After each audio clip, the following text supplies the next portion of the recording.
ಮನಸ್ಸಿನಿಂದ ಮಾನವ. ಈ ಮನಸ್ಸು ಹೇಗೋ ಹಾಗೆ ಮನುಷ್ಯ.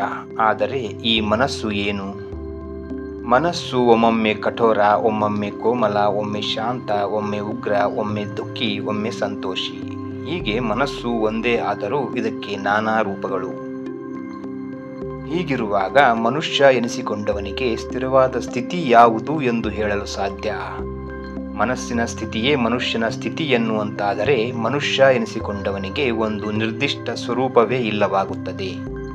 ಈ ಮನಸ್ಸಿನಂತೆ ಮನುಷ್ಯನೆಂದರೆ ಈತನು ಮನಸ್ಸಿನಂತೆ ಅಸ್ಥಿರವೇ ಆಗುತ್ತಾನೆ. ಆದರೆ ಮನುಷ್ಯ ಮನಸ್ಸಲ್ಲ. ಮನಸ್ಸು ಎನ್ನುವುದು ಕೈಕಾಲು ಕಣ್ಣಾದಿ ಮೂಗುಗಳಂತೆ ದೇಹದ ಒಂದು ಅಂಶ. ದೃಶ್ಯ ರೂಪವಿಲ್ಲದ ಸೂಕ್ಷ್ಮರೂಪಿ. ಆದರೆ ಇದು ಎಲ್ಲ ಇಂದ್ರಿಯಗಳ ಅಂಗಗಳ ಒಡೆಯ. ಅಂದರೆ ಇದು ಎಲ್ಲ ಅಂಗಗಳಿಂದ ಸಿಗುವ ಅನುಭವ ಉಂಟಾಗುವ ಕ್ಷೇತ್ರ.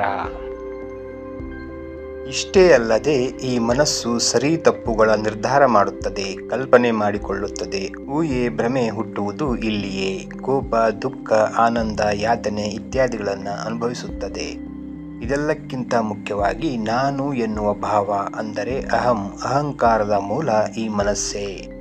ಒಟ್ಟಾರೆ ಹೇಳಬೇಕೆಂದರೆ ಮನುಷ್ಯನ ಭೌತಿಕ ಅಸ್ತಿತ್ವದ ಕೇಂದ್ರ ಈ ಮನಸ್ಸು. ಹೀಗೆ ಮನಸ್ಸನ್ನ ಕೇಂದ್ರ ಮಾಡಿಕೊಂಡು ಇದರ ಸ್ಥಿತಿಗೆ ಅನುಸಾರವಾಗಿ ಲೌಕಿಕತೆಯ ಮನುಷ್ಯರ ಜೀವನ ಸಾಗುತ್ತದೆ. ಆದರೆ ಮನಸ್ಸಿನಂತೆ ಸಾಗುವ ನಾವು ಮನಸ್ಸಿನ ನಿಜವಾದ ಸ್ವರೂಪ, ಇದು ಕಾರ್ಯವೆಸಗುವ ರೀತಿ, ಇದರ ಭ್ರಮೆಗಳ ಕಲ್ಪನೆಗಳ ವಾಸ್ತವತೆಯನ್ನು ಅರಿಯದೆ ಹೋದರೆ ಮನುಷ್ಯರೆನಿಸಿಕೊಂಡ ನಾವು ಪರಿಪೂರ್ಣರಾಗಲು ಸಾಧ್ಯವಿಲ್ಲ.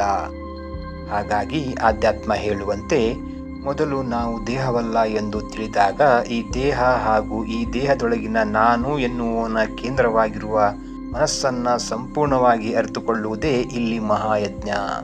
ಇಲ್ಲಿ ಹೇಳುವಂತೆ ಈ ಮನಸ್ಸಿನ ಕಾರ್ಯ, ಇದರ ಸುಳ್ಳು, ಭ್ರಮೆ, ಸತ್ಯ, ಅಸತ್ಯಗಳ ಮರ್ಮವನ್ನು ಅರಿಯದೆ ನಮ್ಮ ನಿಜ ಸ್ವರೂಪದ ಹತ್ತಿರಕ್ಕೆ ಸಾಗುವುದು ಅಸಾಧ್ಯ.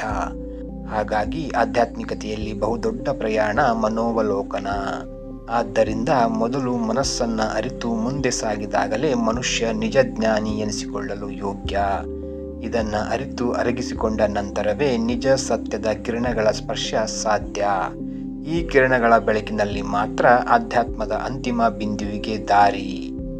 ಹಾಗಾಗಿ ನಮ್ಮ ಧರ್ಮ, ವೇದೋಪನಿಷತ್ತುಗಳು ಈ ಮನಸ್ಸಿನ ನಿಜ ಸ್ವರೂಪದ ಬಗ್ಗೆ ಏನು ಹೇಳುತ್ತವೆ ಹಾಗೂ ಈ ಮನಸ್ಸಿನ ಪರಿಧಿಯನ್ನ ದಾಟಿ ಅಂತಿಮ ಸತ್ಯದ ಹತ್ತಿರ ಸಾಗುವ ಬಗೆಯನ್ನ ಅವು ಹೇಗೆ ತಿಳಿಸಿವೆ ಎನ್ನುವುದನ್ನು ಮುಂದಿನ ವಿಡಿಯೋಗಳಲ್ಲಿ ನೋಡುವ ಪ್ರಯತ್ನ ಮಾಡೋಣ.